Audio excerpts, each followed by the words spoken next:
Well, hold on. Welcome, ladies and gentlemen. We are once again live down here in the Bear Cave Studios for another episode of The Frenzy. With me, your host, Freddie Aloso, with my co-host, Joey the Eagle. What's going on, Joe? Hey man, long time no see. I can talk now. My jaw is fine. Oral surgery is done. I'm 4 toofuses left, but you know what? It was either take 4 now or 19 when I get older, so I let him keep the 4. Yeah, man. It's good to have you back. Full of, not full-faced. Kind of slimmed down a little bit. Listen, I'm slim thick right now. I think I've lost 13 pounds since I've been able to eat real food, so I'm kind of struggling. I'm tired of shakes, and if I see another pudding pop, I think I'm going to go crazy, but I'm hanging in there, man. Life's good. So we got a very special guest coming on tonight. We met him and his crew over at the PFL in the media section. Our friend Aldric Warner, the host of Yeah, That's a Fact podcast and also the Fight Dialoge podcast. Welcome, man. Hey, thanks for having me today, guys. Pleasure. It's nice meeting you guys at PFL One. Great just networking one another and then supporting one another. So it's great to be here. Love you guys' show and love what you're doing. So just glad to be here. Yeah, man. It's awesome to have you on, man. We keep it real funky here. We're always messing with each other. So feel free to join in. Let's jump right into it. UFC 238 was this weekend. We had Cowboy and Ferguson that ended in a TKO in the third round. We had Jessica I and Valentina Shevchenko, where she kicked her into, 1999, I think it was. Well, listen, she's still recovering from that kick, man. Like, the look of shock in her eyes when that foot landed on the side of her face was like, damn, it's about to happen. And then she slowly just started deteriorating down to the mat. It was something, man. That was an insane head kick that she had been setting up for rounds before. She kept hitting her in that liver spot, and then that start, I think it was like the second or third, clocked her. When she came to, she was like, did I get knocked out? Was that legit? Yeah, she was out for a minute, man. I was like, oh my goodness. I never seen someone stiffen up on their feet like that, especially in a female fight. I mean, we seen Cyborg get knocked down, she just limped down, but standing and then you just drop them like, oh, she alive? Listen, her feet were like facing in. I was like, what is going on? Like I told you, man, it reminded me of the scene of Rush Hour where Chris Tucker gets kicked in the mouth. He don't know who kicked him. He's like, man, wait a second. Which one did that? She was ready to fight the ref, their coaches, everyone involved. Everybody, man. That was nuts. And then we had Henry Cejudo continue his, I would say, reign and become the next double champ in line now. So he's at the top of his. Ferguson is in line, I would think, for the next title shot after Poirier and Khabib in Abu Dhabi. Mm-hmm. What did you guys think of Cowboy? I would like to hear my guest thoughts, because on a side note, the first PFL we were at, he was getting real technical with his analysis, which leads me to believe someone has some experience in that world, in that field. I'm just guessing. Oh man, you just gonna throw me out there. He put you right on the spot, man. Right on the spot. I let people know you walking that. That's all I'm saying. Well, I do train Brazilian Jiu-Jitsu and Judo and Muay Thai kickboxing. So you're just gonna throw all of them out there and act like it's no big deal. I get it. Hey man, listen, you threw me out there, brother. So I gotta back it up. You know what I'm saying? Keep it going. So my analysis, you saw on Cowboy, right? Yeah. He came out looking good, technical. Came off his vicious kickboxing from his Muay Thai for his last fight with Ali Kenta. He devastated him. He looked good against Ferguson, but this is one fight me and my co-host Tim was going back and forth about. We're like, I don't know who's going to win this fight because ever since Cowboy moved back down to 155, he's been looking sharp, crisp than he was at welterweight. And then you got Ferguson who's been on the tear. It was a close one for me, but Cowboy didn't look bad. But man, Ferguson lit him up come that second round, man, because that boy nice. Yeah. And that boy does it. Yeah. and honestly, like the people say, I wish this was a 5-round fight because his last fight against Anthony Pettis was amazing, and this one here should be. Mom, why you passed me flowers already? Excuse me, Mom. She passed me my flowers. Don't mind her. But yeah, man, I wish it could be a better fight. I wish it could be a better fight. But yeah, what you guys think about it? Listen, the only thing that I was really thinking, I mean, I guess throughout the fight and once he lost the fight, I give him credit for taking fights on such short, I wouldn't say short notice because he knew they were coming, but you don't see too many people. Like, Cowboy's willing to fight, man. He'll fight you, and then he'll fight the next person the same night. Yeah. And so I just love his candidness and the way he talks, and you know, I was actually pulling for him in the fight, especially since, you know, they always do a good job of showing you the backstory of how now he has a kid and he wants to win the belt, which never meant anything to him. So I was pulling for him, but you just have to, you know, tip your hat to when the better man wins. It is what it is, you know, and you just got to take it from there. I thought it was a good fight. He tried his best, and just the better man went out. Yeah, I thought it was crazy. I thought, you know, Cowboy committed the cardinal sin in fighting. When your nose gets broken, you can't blow it. You just can't. And, you know, I don't think even without that he was going to win that fight. He was getting dominated, and we all know Ferguson that the later the rounds go, the better he gets. So I think it was a matter of time before Cowboy got in that fight. And if Ferguson doesn't get the winner of Khabib and Poirier, the UFC is doing him a disservice. I know the big money fight is Khabib and McGregor, but I don't think after the way... Do you really want to see that at this point in time? Like a couple years ago? No. About MMA, and he was about that action, yeah, I'll sign up for that. But now I feel like, listen, the man's got his money, he's making his whiskey, which, you know, I haven't tried it, but I've heard, you know, it sells good, but I heard it's not really that good. But because it got a name to it, you know, it's selling big, he's making his money, and I don't really think he's not really invested in the fight game like the rest of these guys are who are looking for that payday. He's got his money, and kudos to him. You know what I'm saying? Like, I'm not saying this in a malicious way, but he's on to, in his eyes, bigger and better things. And I think the only way you drag him into the ring is if you show him that type of money that he made when he was fighting Mayweather, or you give him, you know, vested interest in the UFC, which is something he's been looking to get for a long time. Yeah. So I just don't know if you're going to be able to drag him into the ring. Yeah, man. I definitely want to see Ferguson and Khabib. This is a fight that we waiting to see. This is the only person that's really a threat to Khabib, in my opinion. Because, Ferguson is just an animal on his back. Listen, the PFL and the UFC, I think anyone that's from where Khabib is from is just a killer, a real killer. Like, yo, everybody has a name from where he's from that kind of sounds like his. And when they come out, you just know, all right, this guy's about that life. And, bro, him and all his cousins, they all messed everybody up. They was just out there just tapping people out, knocking people out. I don't know. If it was Game of Thrones, his village would be on the Iron Throne. It really would. Like, there's nobody that messes with that side of the world. I don't know. They train, they fight with bears growing up. I don't know. But they kudos to them, man. Yeah, man.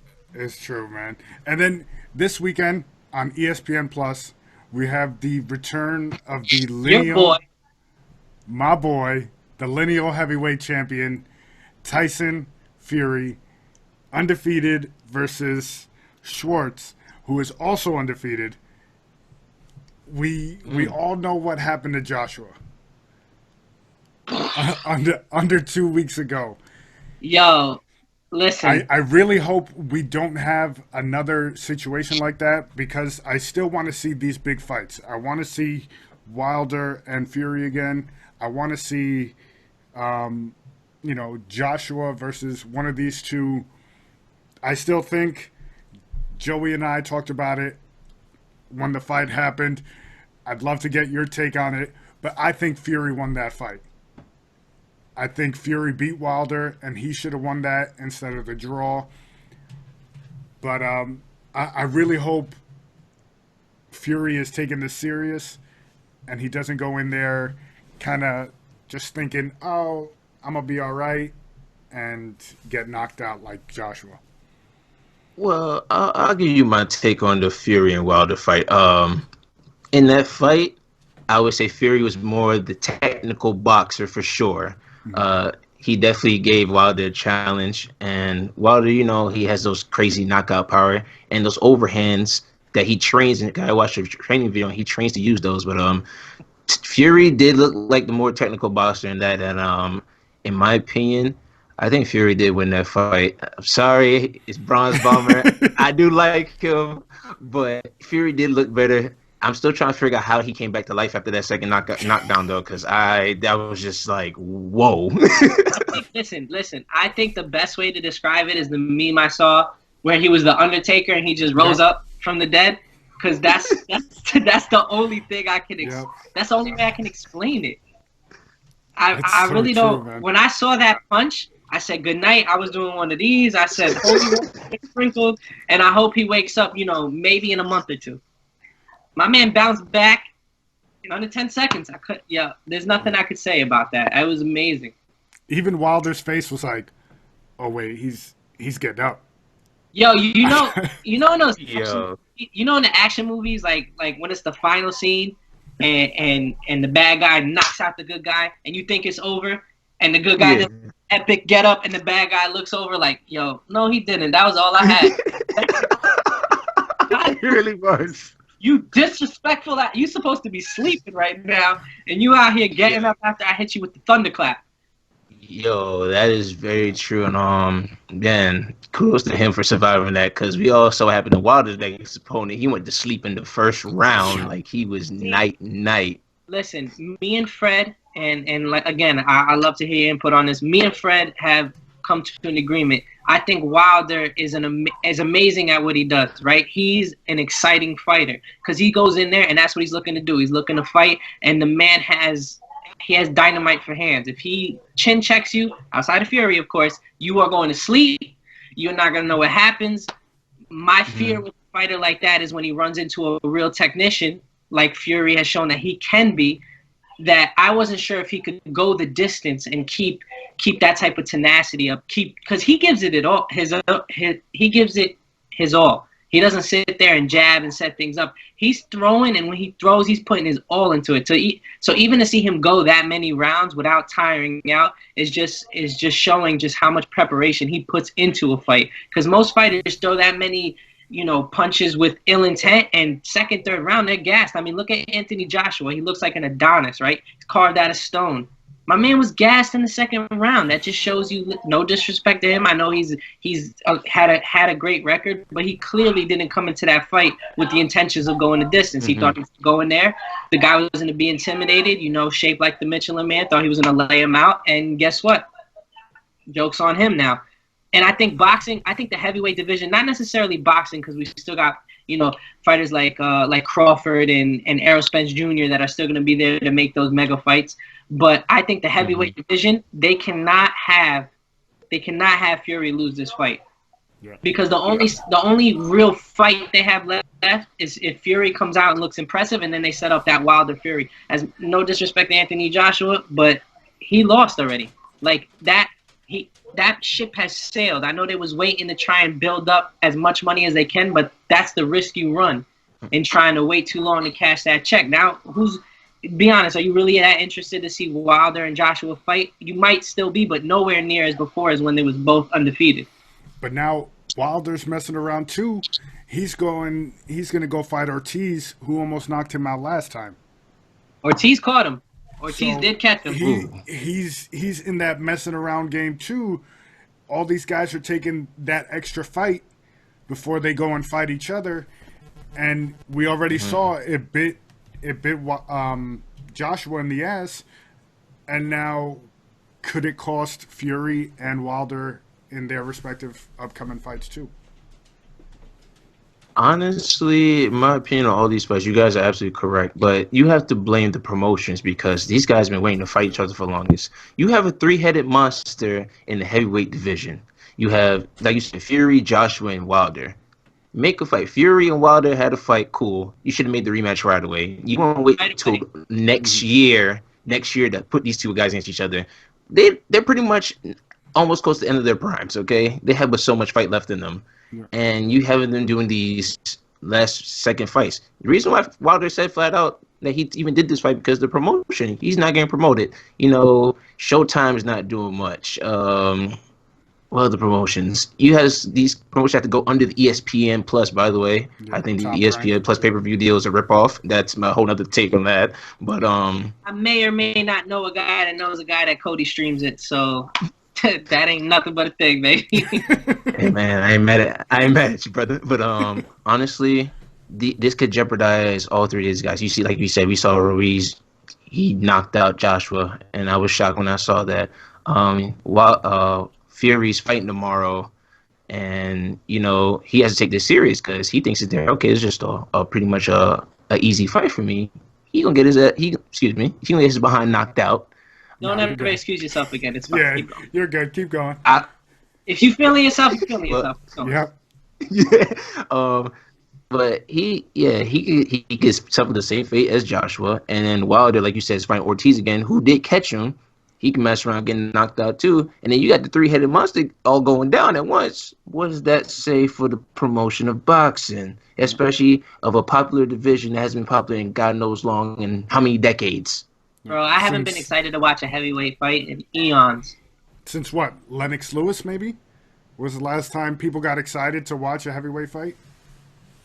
You hear all the big fights, it's all in the lower divisions, whether it's, Triple G fighting, Lomachenko fighting, Canelo Alvarez fighting, like we said, Errol Spence, Crawford. All these fighters, none of them are at that heavyweight division. We haven't had a good heavyweight division in years. And I thought we were starting to at least, come to a conclusion where we could have some mega fights. And obviously that got turned on. Yeah. And then coming up, we have 26 days, but we have PFL 4 from Atlantic City, July 11th, Thursday night, because we fight on Thursday nights with PFL. We have our boy that we met at PFL 1, probably one of the coolest fighters that I've ever met. We got Chris Curtis and Magomed, the defending champ in the division. Chris Curtis coming from the prelims straight to the main event. Then we have Kayla Harrison and Morgan Fire. Sarah Kaufman versus Roberta Samad. Ray Cooper and Josh Howard.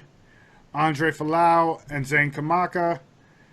And Sai versus Francia. We got killers on this card, boys. A lot of the same fighters that we did see at PFL 1. They're getting their second fight of the season. Man, there's going to be some exciting fights on this card. What do you guys think? Oh man, for me, I had the pleasure. I was telling Freddie earlier, Joe. I had the pleasure of interviewing Zane Kamaka yesterday. He's fighting Andre Fiallo. He was just telling me in the interview that he didn't demonstrate his talent against Ray because he got dominated on the ground. He also changed camps. He's at Extreme Couture in Vegas, so he moved his training camp to Vegas. Obviously, Ray Sefo trains there. Francis Ngannou trains there. So he's just been working a takedown defense a lot against Andre. So he knows what he has to do to get to in the playoffs, and he's 20 pounds out from the actual fight weight, so it's possible he won't miss weight again. I did ask him about that. Hopefully, fingers crossed. Let me ask you something. How did he look at you when you asked him that? Some people might take that personally. Some people might, take it in good spirit. He was cool with it? He was actually cool with it. He was laughing about it. It was a very funny interview. Like he's actually chill down to earth guy and everything. He's cool about it. Yeah. I was telling Freddie this too, just on a side note. A lot of these fighters, like we were interviewing a few of them after the PFL 1, and I was telling Freddie, these guys are coming from an environment where like that switch had to be on for 15 minutes of them fighting, right? So I feel like interviewing them right after that, yes, if you're asking about fight questions that actually just happened, that's one thing. But a lot of them, I feel like they really couldn't turn that switch off until, they get time to decompress. Like you could see a lot of them, like they still had that look in their eyes. Like, even when you asked them a question, I know they didn't mean to come off aggressive, but some of them were sounding like they were still in that fight now mode. So it was cool to have a couple of them outside of that realm, so you could get them to kind of be in their relaxed state. Yeah, honestly, the fight that catches my eye on this card is telling Freddie was Sadabu versus Glacio Franca, because these guys, we saw their striking display last time. Well, not much Sadabu because he ended like in 17 seconds. Yeah, so that was quick. He went out, he grabbed his towel, wiped his head, and said, "All right, I'm ready for the interviews." They even said the medical check isn't going to be long. If y'all want to interview him, y'all can go right now. I know, right? It was crazy. But yeah, these fights are going to be awesome. We have Kayla. She's got the machine behind her. She's got PFL. Very reminiscent to Ronda Rousey, the way UFC pushed her when she was first coming up. So, the one thing I wanted to get your thoughts, because Joe and I talked about it the night we were at the fights at PFL 1. What did you think of them continuously showing Sarah in the back, watching the fight? Like, I just thought it was weird. I'm like, I get one time you showing her in the back, very reminiscent to, WWE, when you got the wrestlers in the back checking out the fight. But then to continuously show her basically like every round and her like, oh, all right, doing like different motions.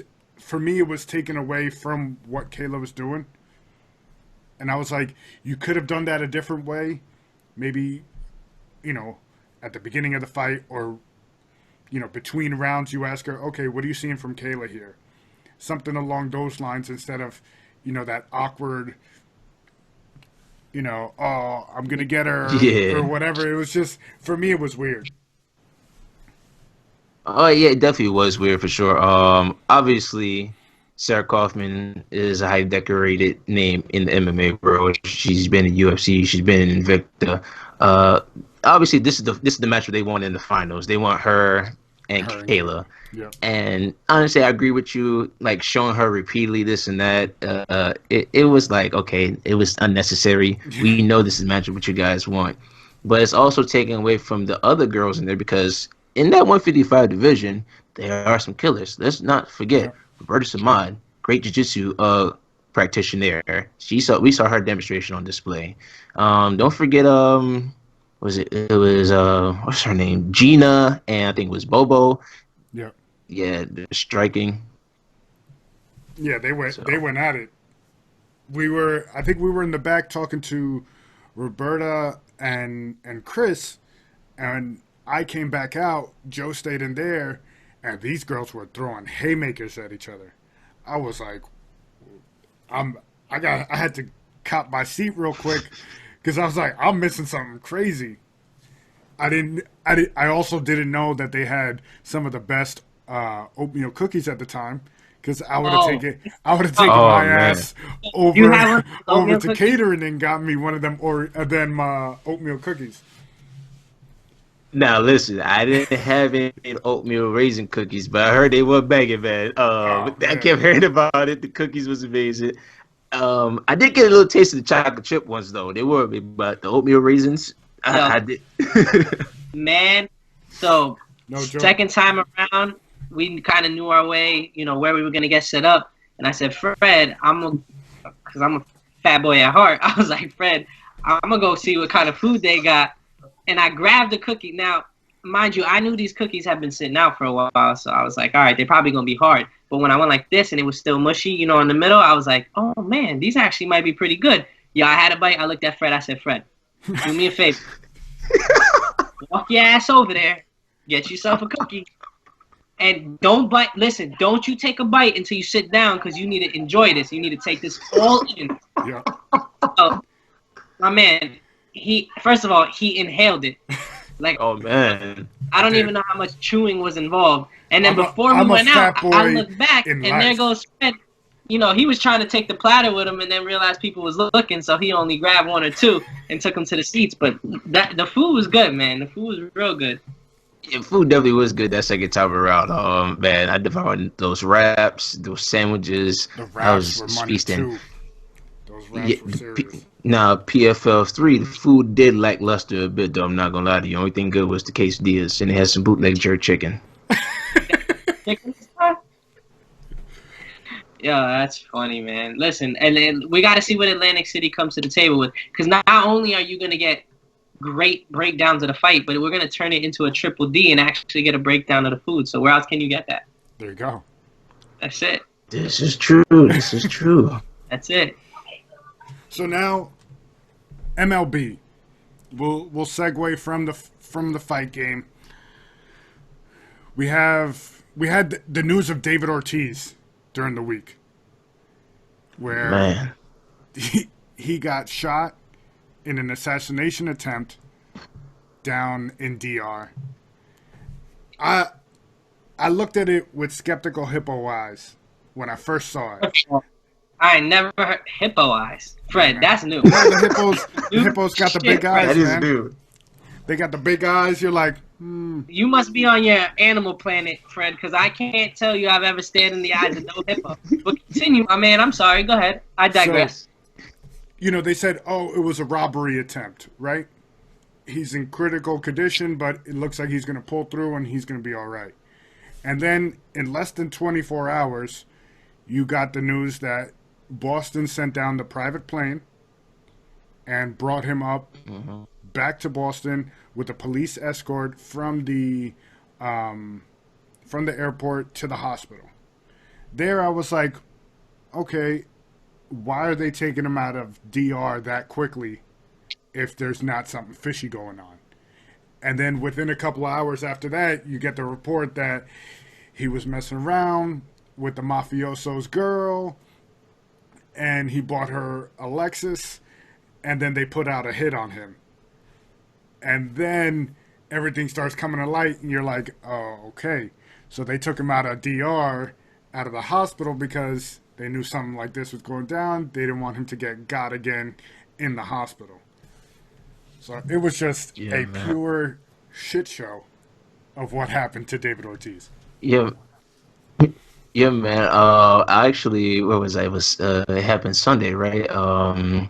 I was at the movies with my cousin PJ. You guys met at PFL. We were watching the new Godzilla movie. So I looked down, get a notification. I see Bleacher Report said David Ortiz was shot. I was like, okay, Bleacher Report tends to make mistakes at times. When I saw the ESPN notification, I was like, oh, damn. He was like, what? I said, they shot Big Papi. He was like, what? Granted, he's a Yankees fan, but he does respect Big Papi. I was like, yeah, man, Big Papi got shot. I said, this is crazy. I said, they really shot Big Papi. In DR, of all places. I'm like, if he was going to get shot, I would have thought anywhere else. DR, I was like, oh, something's up here. Yeah, something's up. Listen, my man. So, like, I'm not going to judge anybody's lifestyle, right? You married, this thing on the side, that's neither here nor there, not my business. But you going to give this girl a gift, right? You going to give your side chick a gift. Maybe you give her a ring, earrings, something she can hide. You gave her a Lexus, not even like a car. You gave her the SUV. Yes. If the pictures are true, right? An SUV. Where the hell is she supposed to hide a Lexus SUV? In DR. Where's she going to And hide then, that? on top of that, like, come on, bro. you pick the one that's messing with the drug lord cartel, whatever the hell you want to call him. You picked his girl out of all the girls in DR. He could have man, that's crazy. anyone on the island, and he chose to mess with her. So I never want to see somebody get shot, but under the circumstances, he might have been asking for it. We all know he don't slide, so he wasn't sliding into them DMs. He just went straight for it. He was trying to crush a home run, Fred. And you know what? Sometimes he was shooting big, man. It was Big Papi. What do you want, man? Sometimes you gotta Exactly. You got to take a pitch and realize it wasn't your ball. Yeah. It wasn't your ball to swing at. You let somebody else swing at that ball. Yep. You find one more in your wheelhouse, and then you swing. That's it. That's true, but man.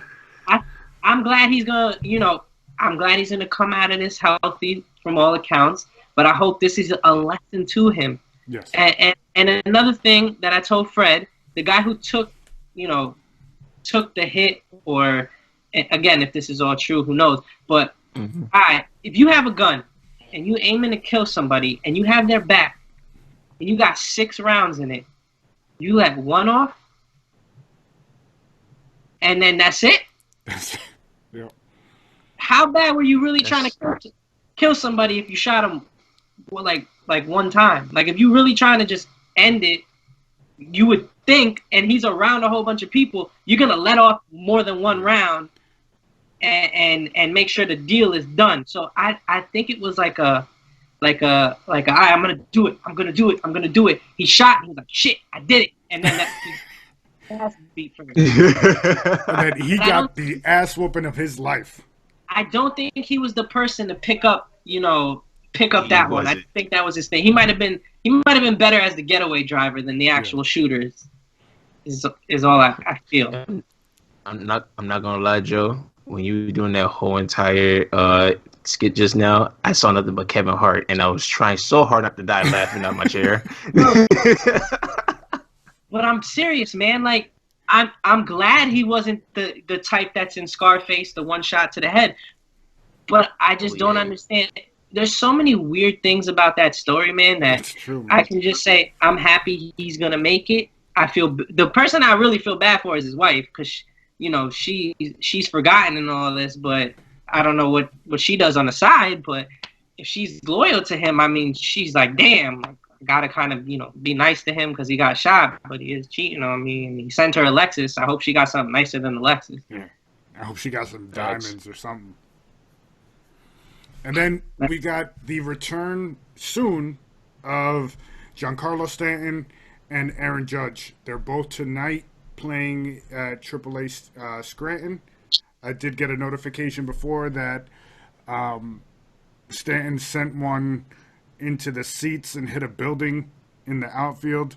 So it looks like he's on his way back. So it'll be good for the Yankees to start coming back to full strength. His face says it all, though, right? Like, only in a minor league game will you hear something like that because of the field constructions and, like, where they're randomly put. No, he hit a home run, and then he hit a building across the street. That's what I'm saying. And because it happened at Yankee Stadium. Yeah. Yeah, and I've actually been at the stadium before because I live in Pennsylvania, and that seems like an hour away from me. And I've been there, and it's a very small stadium, so I'm like, well, I'll be damned. Right across the street, well, somebody gonna wake up tomorrow and be like, "Oh, where did that come from?" Yo, they gave me a retractable roof in my office. How nice is that? That was like when we went to Yankee Stadium. We saw, I don't know if you remember from last year when Aaron Judge hit that monitor or the TV in dead center field in one of the restaurants.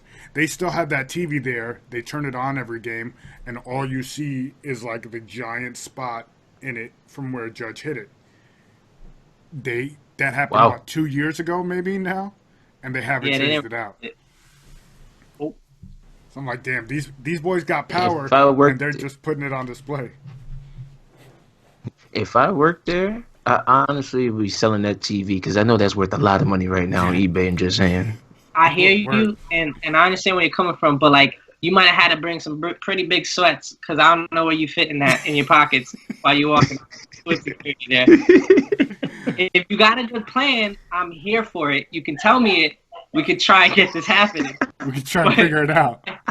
We might need some good tossers and throwers because that TV is mounted pretty damn high, and it's like in the middle of where everyone congregates. So if you come up with an idea and we can make a come up, I'm all for it. I got you.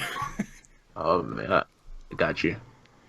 And then just a quick hit on NHL. We don't really cover it much, but the St. Louis Blues did wind up coming back, and well, they were leading the series 3-2. They went to a Game 7, and they took the Stanley Cup Finals, first time in their history. So that was pretty dope because they did beat Boston. So all of us New Yorkers are pretty pumped about that. And then last night, NBA Finals, it's over. The Warriors lost. The dynasty, the three-peat is no more. I know we're going to get into this. We'll break it down. But I honestly think with a healthy Durant and a healthy Thompson, that series doesn't go more than 5 games, and the Warriors would have won that. Which, Fred, sounds good. But let's take it back when the Warriors beat the Cleveland Cavaliers and Kyrie Irving had a busted kneecap and Kevin Love was injured. So if you're going to put an asterisk for Toronto, I'm with you, man. I'm just saying. I'm just throwing it out there. Also, we could say when they won it, was it 2 years ago, and Kyrie got hurt because of Zaza? They were losing that series. That was game 1 of that series, and they were losing that game because Kawhi was lighting them up.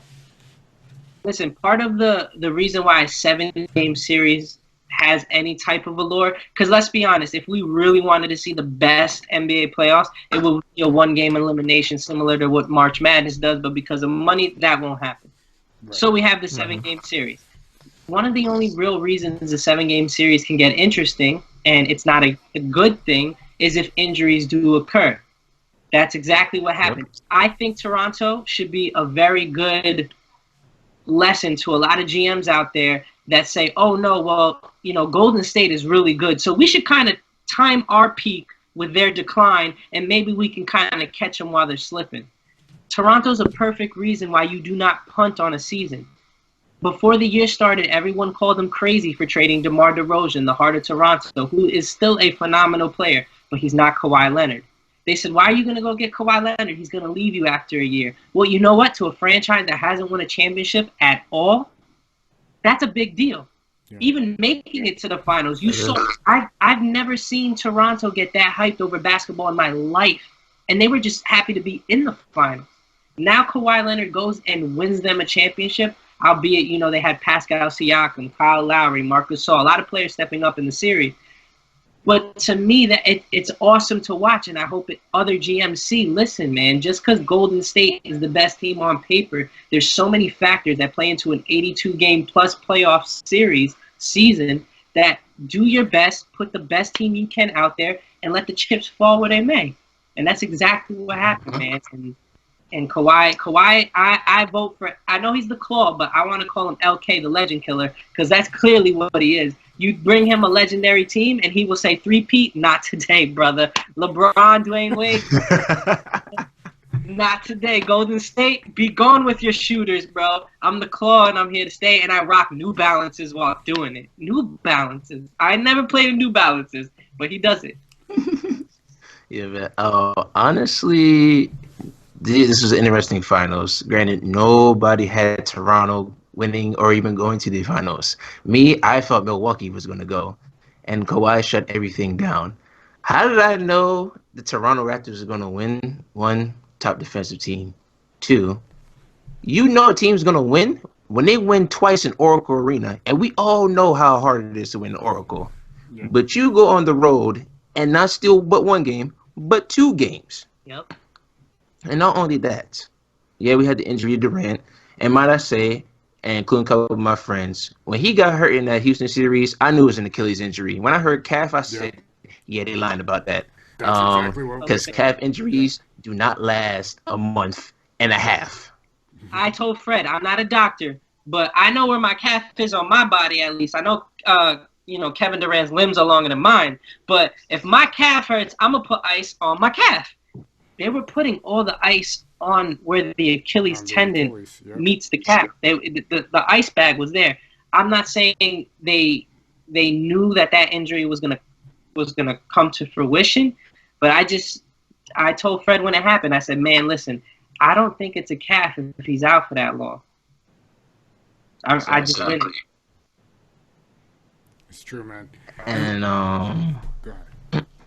yeah, and just watching how they were defensive. Granted, Golden State did step up. They did, but I like to give a shout out to Freddie VanVleet. I've never seen Steph Curry on clamps ever a day in my life that bad.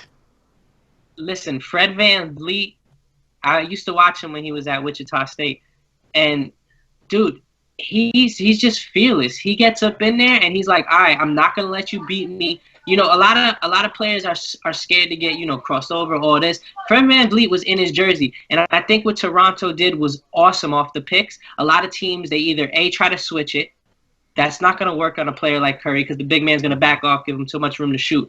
They were trapping him hard off the picks, and they said, great, you know what, you want to use these picks? That's fine.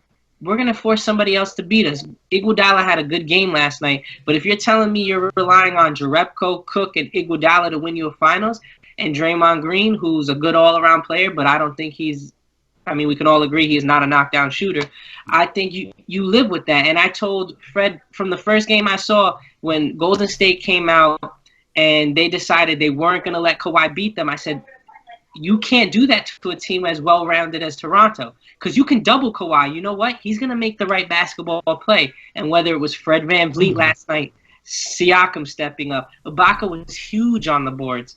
And then Marc Gasol had a couple timely baskets too. I just think that when Kevin Durant went down and you lost the best play, when they lost Kevin Durant, everything turned into Toronto's favor. They had the best player in the series, which was Kawhi Leonard, minus Kevin Durant. Mm-hmm. They had the best defensive team, as you noted. Defense travels in basketball, football, doesn't matter the sport. If you can lock up, you can lock up. And then I feel like they had obviously a much deeper team. When they went into that boxing one, when Klay Thompson went out, I even texted Fred. I said it's over. They got no shot because as good as Curry is, you play a boxing one, and he has to make the right basketball play and give it up.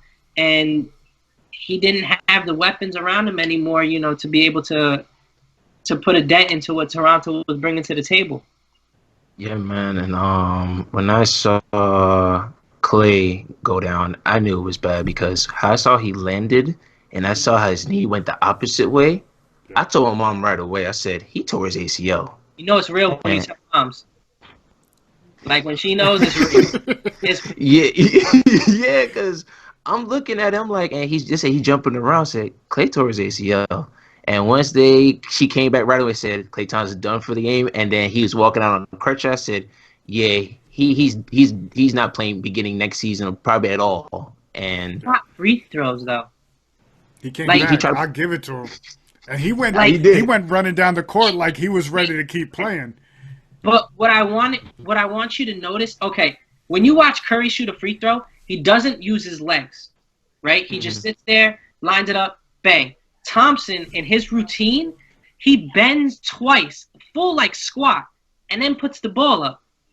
Bro, to do that with a torn ACL is ridiculous. I only partially tore my MCL playing, and I barely could limp to the sideline. He tore his whole ACL and shot 2 free throws. I can't even fathom how much pain he must have been going through to be able to just go, I'll need 2 minutes, coach, and I'm good. And you know what? If there wasn't any front office or doctors in the way, his ass would have stayed in the game. Exactly. And what's crazy is he was having another one of his Klay Game 6s to where I think he stays in that game. He was going off for at least 50. He had 30. He had 30 in 32 minutes, and he was lighting it up. He would have at least gone for 50, and we would have been seeing a Game 7 on Saturday night. I know Steph Curry won 2 MVPs. I know Kevin Durant has been Finals MVP twice. Draymond Green is Mr. Do-It-All. I can't express to you how good Klay Thompson is. He is on any other team outside of maybe 2 or 3 players in the league. He's their best player. He plays both ends, and Curry is a better all-around shooter because he can shoot off the dribble a little bit better. But you're talking about, if you're just talking about a pure spot-up in the corner shooter, I'm taking Klay Thompson over anybody. His shot is automatic. His game is so good. Golden State is lucky to have him. They really are, because if he's on any other team, man, he's averaging 30 a night, and I think he's all NBA. Yeah, definitely. Now, before we move on to free agency, I just want to say, one person who's more pissed off right now than the Golden State Warriors, that's DeMar DeRozan. He's sitting his ass in San Antonio, salty as hell, because he got traded the year where the perfect storm happened. Everybody in Golden State gets hurt. He would have been in the East. You know, Toronto was always good to make that run. No LeBron, no KD, no Clay. Fred, doesn't matter. Salty Doesn't as matter. hell, man. Listen, DeMar DeRozan, I love him. I love him. He's a great player. I love watching him play. He is not Kawhi Leonard, bro. No, if you would have taken, I completely agree with you. So my point being is, if last night it was DeMar DeRozan and Kyle Lowry versus Steph Curry and the Warriors, we might be going Game 7. Yeah, 100%. Oh, yeah. But I'm just saying, he's watching his boy get a chip, and he's sitting at home or sitting with Drake somewhere. He's salty, man. You think he's salty now? Wait till Kawhi Leonard gets his statue, bro. That's coming.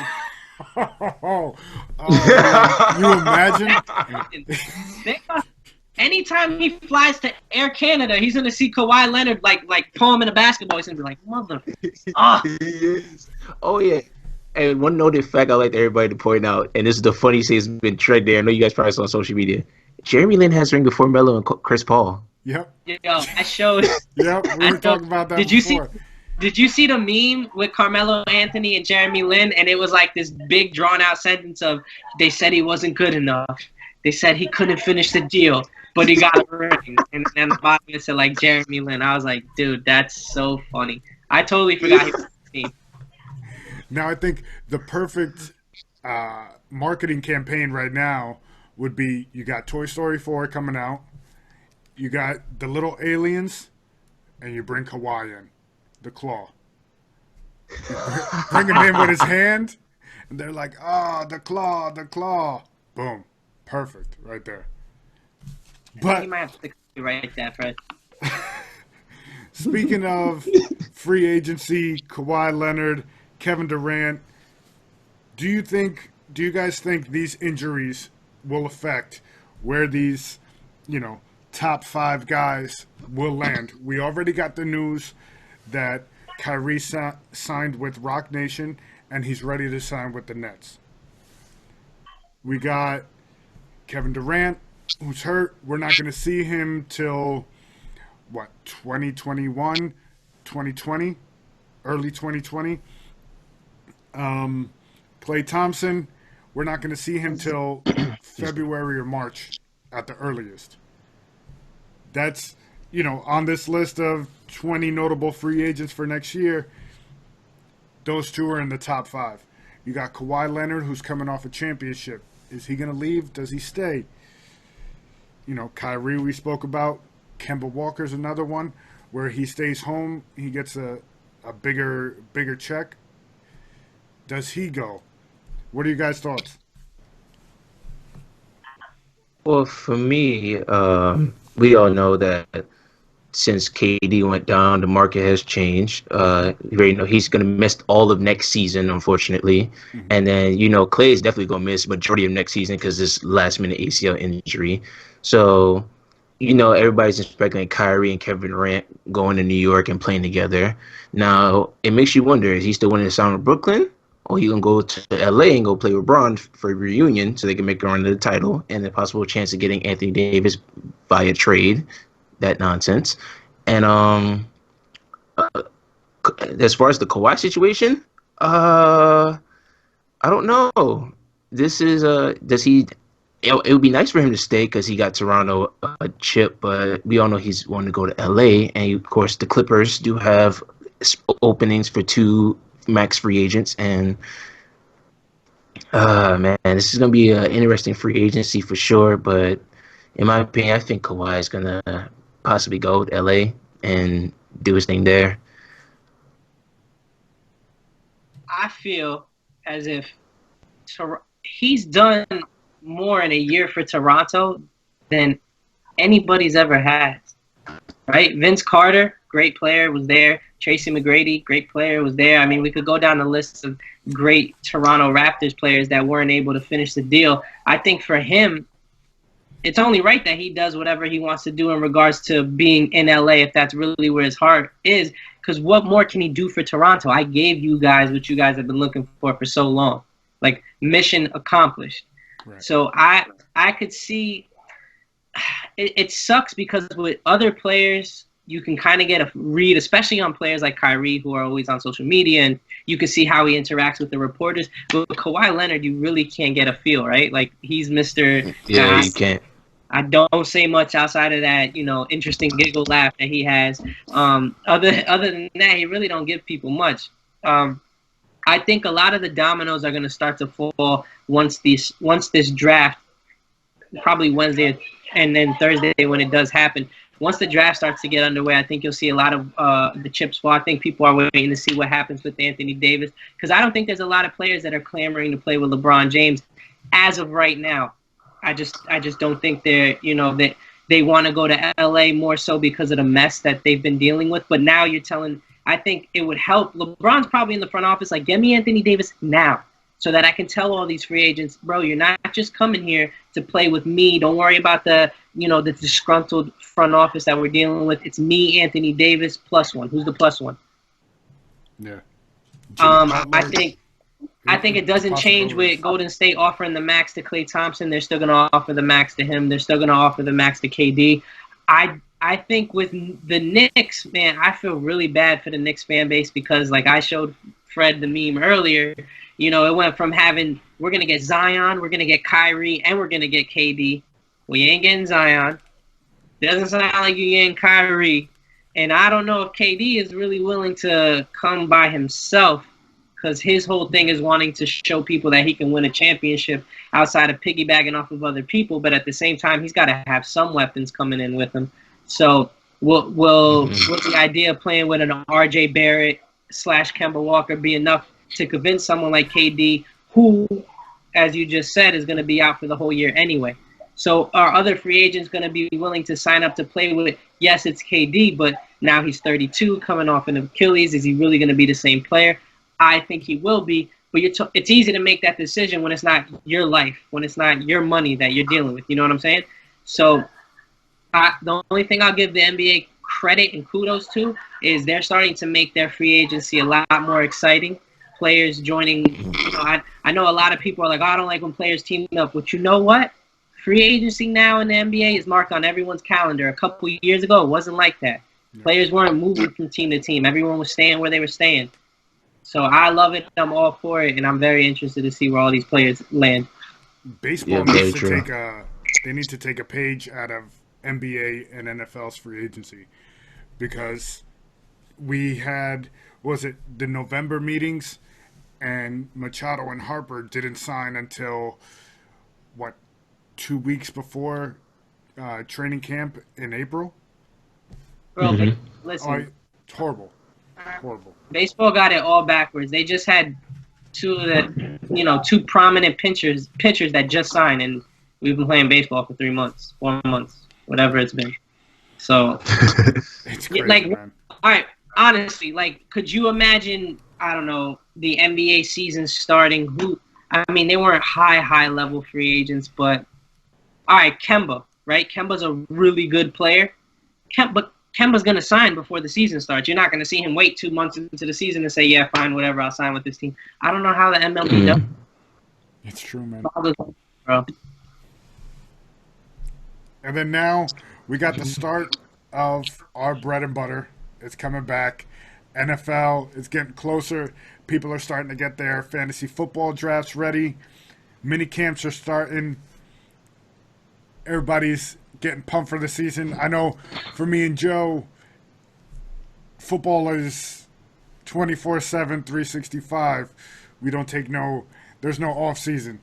So mini camps are starting. We've got an update from the Tyreek Hill whole controversy, dilemma, that whole thing. Apparently, the Kansas City police has said that they are no longer looking into him, and the word around NFL circles is that he's expected to appear at camp sometime this summer. So, depending on what happens with the commissioner's exemption list, we should see him back soon, which is good news for Chiefs fans, but also a black eye on the league because of, the whole situation that's going on. Yeah.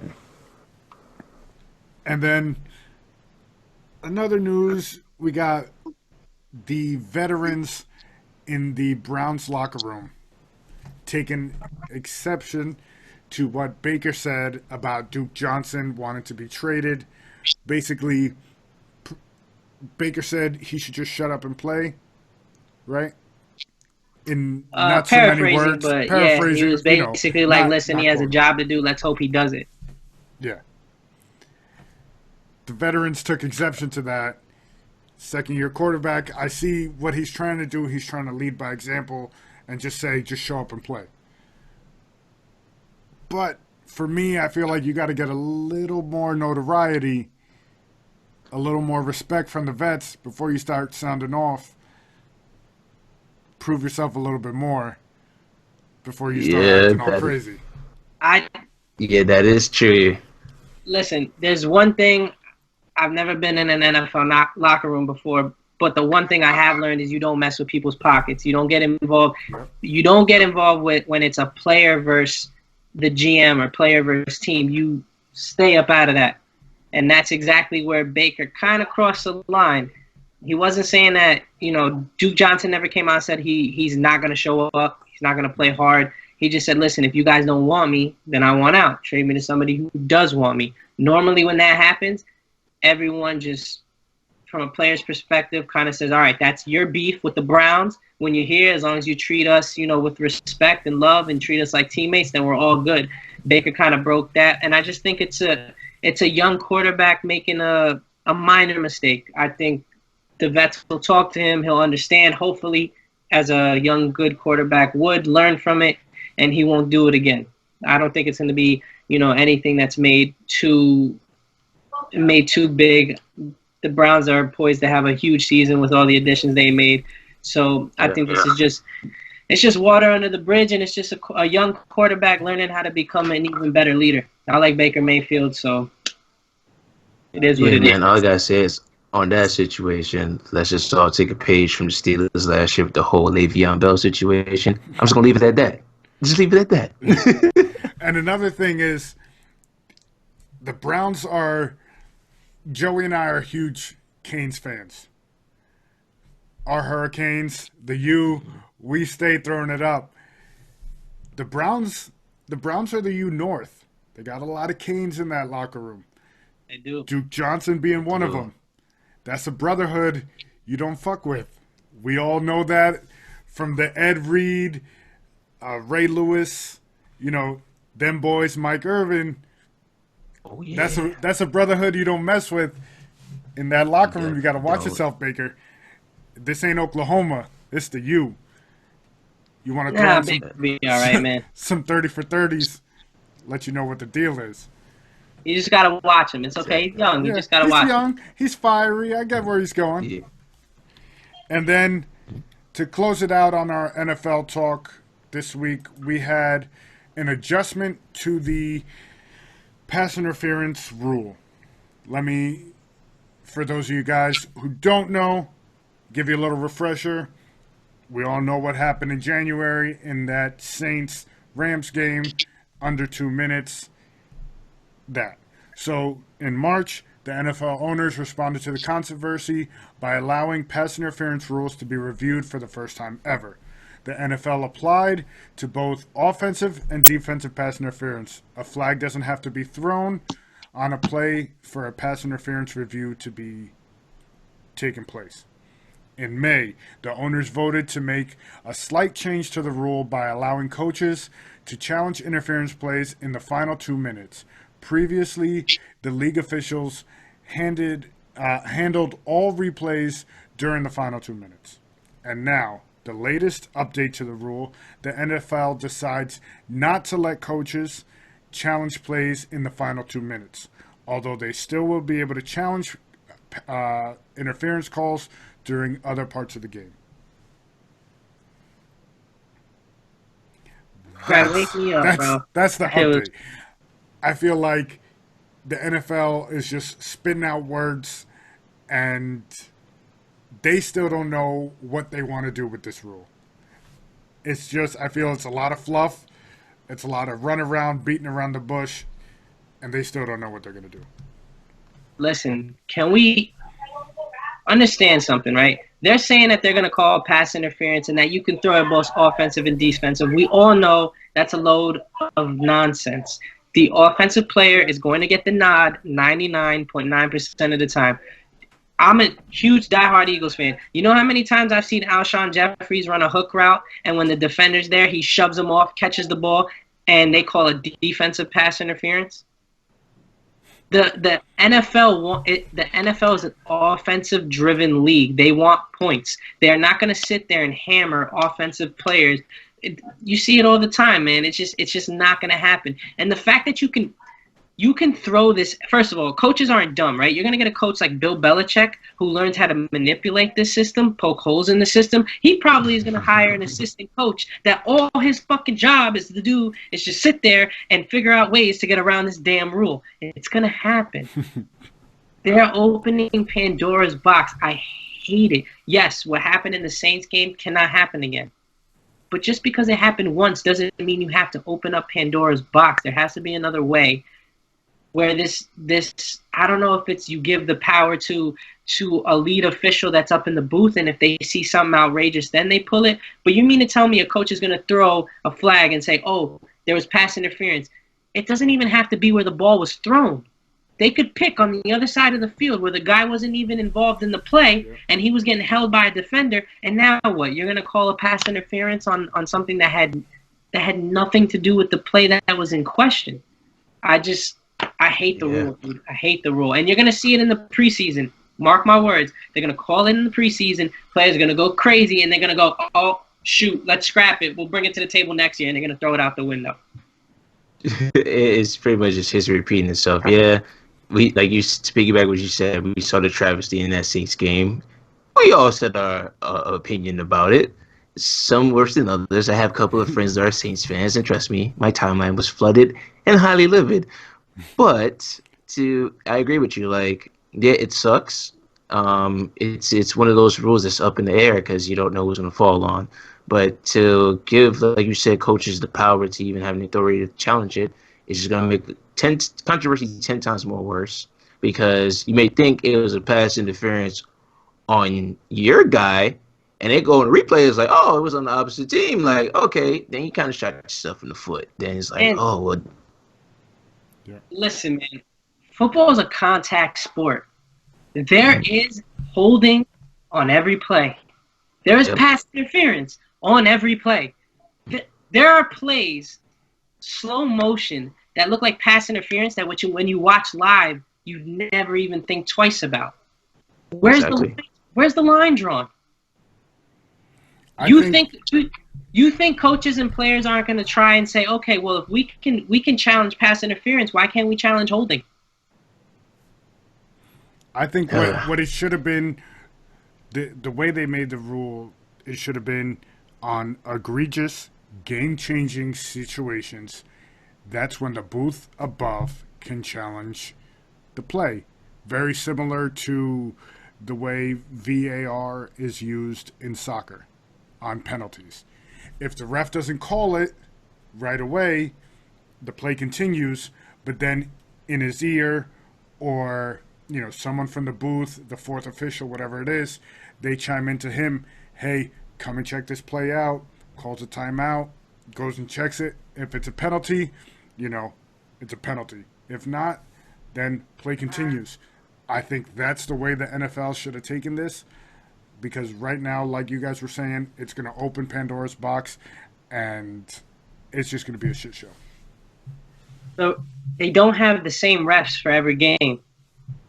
They don't, right? You have 6 1 o'clock games, 5 1 o'clock games going on at the same time. It's a call in which one referee and one crew might see it one way, and one referee and one crew might see it another way. Yeah. You cannot have instant replay like that on plays where it's an opinionated view. It's just not. It's something to me that's not going to work. If it works, more power to them, and I'll be happy about it. But I just don't. I don't see this having a happy ending. I really don't. I don't either. So it's crazy, man. That's our show for tonight. Aldric, we thank you for coming on, man. Please let our fans know where they can find you, where they can listen to your shows. Oh, man. Plug, come on. Well, guys, you can find That's Effects podcast on all platforms, iTunes, Google Play, Spotify, YouTube, and same thing for the Fight Dialogue. We also have an Instagram page as well too, a Facebook page, so you guys can follow us on there. We will tag. We'll tag all the shows and everything, so you guys can see it in the post on the Instagram page. We'll also try to tag it on the Facebook and Twitter. Also, this episode will be up on YouTube, so you guys can check them out live and in living color right here on the screen. So we wish you nothing but the best. We thank you for taking your time and coming on with us. We hope to see you again, and we would love to have you back on the show anytime you want. The door's always open. We're going to need a live PFL 4 breakdown, and that's the man I'm going to. So I don't know about y'all, but he's going to be back here for that. We're gonna definitely have you back on for definitely, that. For sure. I would love to be back. Thanks for having me on the show, for the invite, definitely. And definitely like to have you guys on our show as well, too, one of these days. Awesome. But definitely I'll be back. And, of course, come to the live PFL breakdown for sure. Then it's knowledge. I will be seeing you. All right, guys. We will see you soon.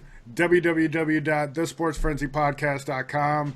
Also, if you guys want the merch, we got the shirts going. Joe, we may have some new shirts in the works. Possibly. In my schmedium. In the schmedium. But thank you guys for listening, and we will catch you next week. Peace.